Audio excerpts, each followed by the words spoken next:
ఏమైంది అందరూ బతుకమ్మ ఆడకుండా మొగులకు ముఖమేసి చూస్తుంటే? ఓ నర్సక్క, ఈ పోరాళ్ళు డీజే బాక్సులు లేని బతుకమ్మ ఆడ అంటుండ్రు. ఆడు బాక్సులు మాట్లాడమని పోతే 10,000 అంటున్నాడు. ఏంది 10,000 రూపాయల? ఓడే ఆడు పోరాడు, నేను మాట్లాడతాపా.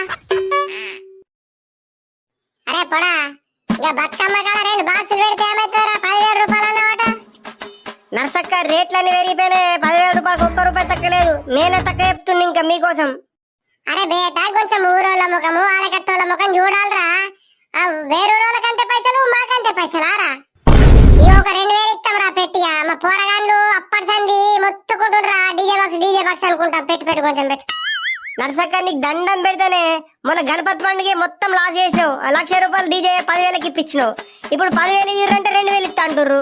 కానీ నిర్మల వాళ్ళు 15,000 ఇస్తా అంటుర్రే. నేను వాళ్ళకే పెట్టలేను 15,000 ఇస్తా అన్నా అని.